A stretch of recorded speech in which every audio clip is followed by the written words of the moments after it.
comme on vient de le dire tout à l'heure, mes chers élèves, pour mettre en évidence l'existence des protéines au niveau d'un aliment, on utilise un indicateur. On utilise un indicateur coloré, un réactif chimique qui s'appelle l'acide nitrique. Et notez bien que l'acide nitrique, il est incolore. Il ne possède pas de couleur. Le contraire de l'eau iodée, quand on a dit qu'il est de couleur jaunâtre. Donc, lorsqu'on met quelques gouttes de l'acide nitrique sur un aliment, on observe un changement de couleur. On obtient une coloration jaunâtre, une couleur jaune qui apparaît, qui signifie qu'il y a la présence de protéines. Donc, si un aliment contient les protéines, on utilise le réactif qui met en évidence la présence des protéines qui est l'acide nitrique. L'acide nitrique, au contact des protéines, il va changer de couleur, il est incolore, il va prendre une coloration jaune. La coloration jaune indique que cet aliment-là contient des protéines. Donc, c'est le résultat qu'on a obtenu si vous regardez très bien dans cette photo-là. Lorsqu'on a mis quelques gouttes d'acide nitrique, on a déposé quelques gouttes d'acide nitrique sur une tranche de pain, qu'est-ce que vous voyez? On voit une tache jaune sur cette tranche de pain qui explique, qui nous permet de conclure que le pain contient des protéines.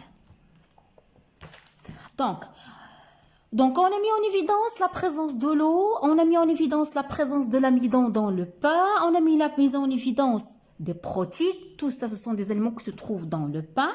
Donc, on va passer à mettre en évidence les ions de calcium. Ou bien, أملاح الكالسيوم. نريد الآن, à travers des expériences, de mettre en évidence est-ce que le pain contient des ions de calcium. Mais avant ça, il y a tout un petit protocole expérimental à faire. On doit préparer, avant de mettre cette expérience-là, on va préparer un filtre de pain. سنقوم بتحضير ما أسميه رشاحة الخبز. كيف ذلك؟ Donc, on broie du pain dans de l'eau distillée, ok? Puis on filtre. نقوم بسحق كمية من الخبز مع الماء المقطر ونقوم بترشيحه ce qu'on a obtenu.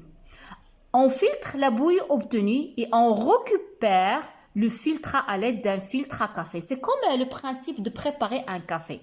Donc regardez, là c'est le papier filtre, ورق الترشيح. Là, c'est le pain qui est trempé d'eau distillée et après avoir broyé avec de l'eau distillée, on filtre la bouillie. Qu'est-ce qu'on obtient?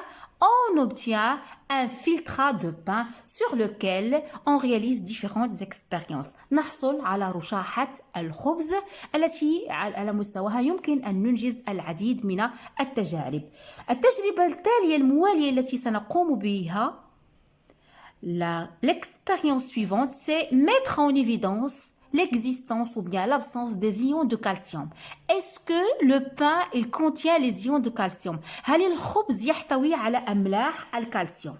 Donc, pour mettre en évidence la présence ou bien l'absence des ions de calcium, on utilise un réactif chimique. Regardez, tout le temps j'utilise ce terme-là. On utilise un réactif chimique, on utilise un indicateur coloré, on utilise نستعمل كاشف يسمى أوكسالات الأمونيوم.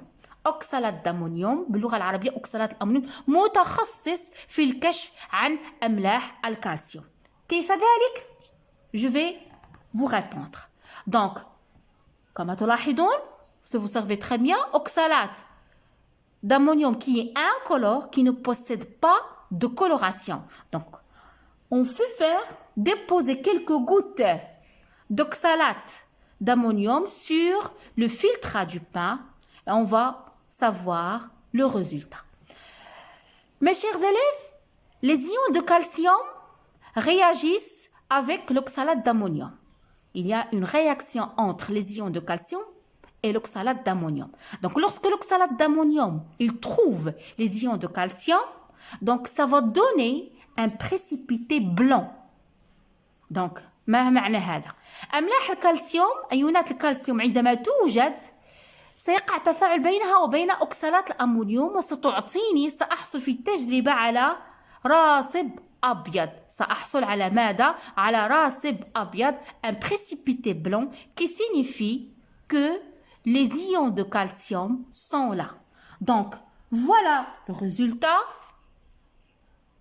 Donc, mes chers élèves, le résultat qu'on obtient lorsqu'on verse quelques gouttes d'oxalate d'ammonium qui est incolore, ne possède pas de couleur. Lorsqu'on verse quelques gouttes sur le filtrat du pain, on obtient le résultat suivant. Regardez avec moi, on obtient un précipité blanc qui signifie que le pain, il contient...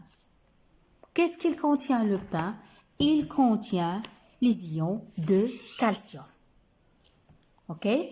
On passe à la mise en évidence de d'autres types d'ions. Ce sont les ions chlorure, amlah al-chlorurat. Donc, quel est le réactif qu'on va utiliser? Notez bien, pour mettre en évidence la présence de l'amidon, quel est le réactif que j'ai utilisé? Quel est l'indicateur coloré que j'ai utilisé? J'ai utilisé l'eau iodée. Pour mettre en évidence la présence de protéines, le réactif utilisé, c'est l'acide nitrique, hamd al-nitrique. Pour mettre en évidence la présence des ions de calcium, amlah al-calcium, استعملنا oxalate l'ammonium. Pour mettre en évidence la présence des ions de chlorure, on va utiliser un réactif, un indicateur qui s'appelle le nitrate d'argent. Le nitrate d'argent, natarat al-fidda. Donc, qu'est-ce qu'on fait? Le protocole expérimental, c'est la même démarche.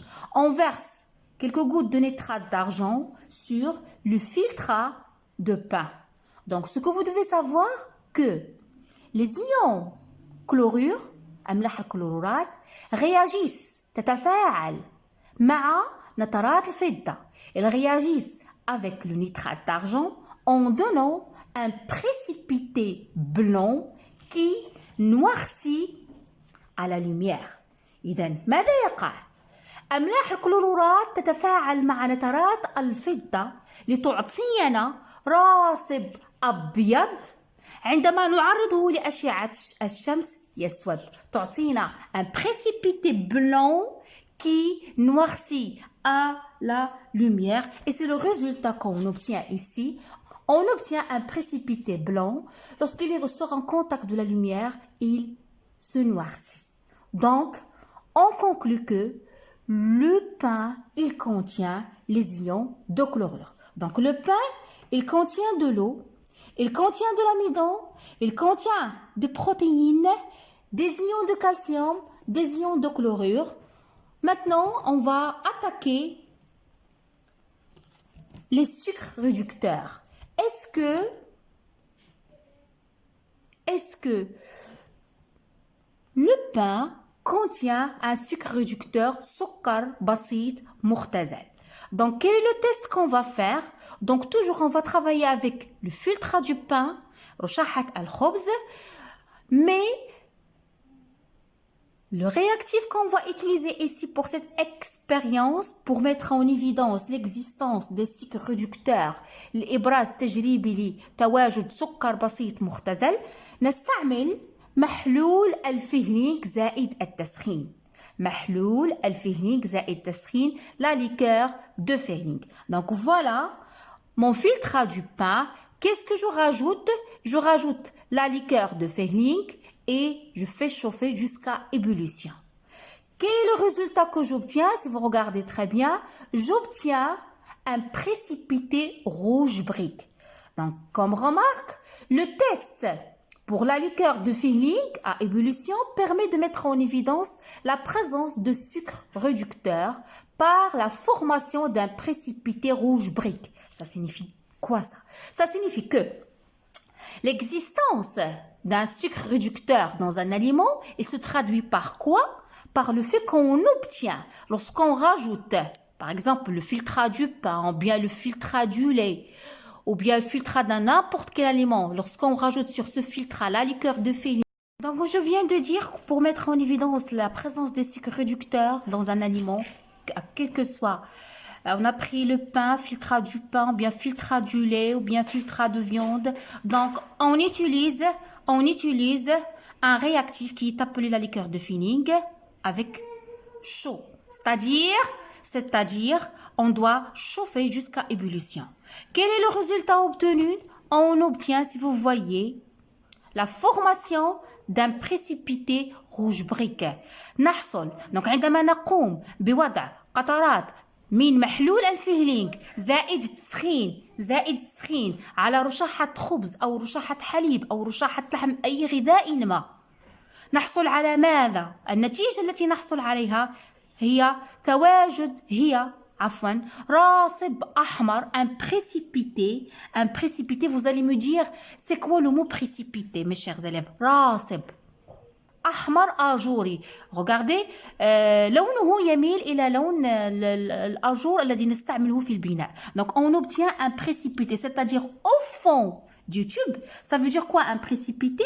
Qu'au fond du tube, on obtient un dépôt au fond du récipient, au fond du tube à essai.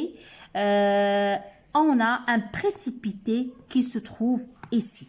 Qui signifie que le pain contient le sucre réducteur. يحتوي على سكر بسيط مختزل.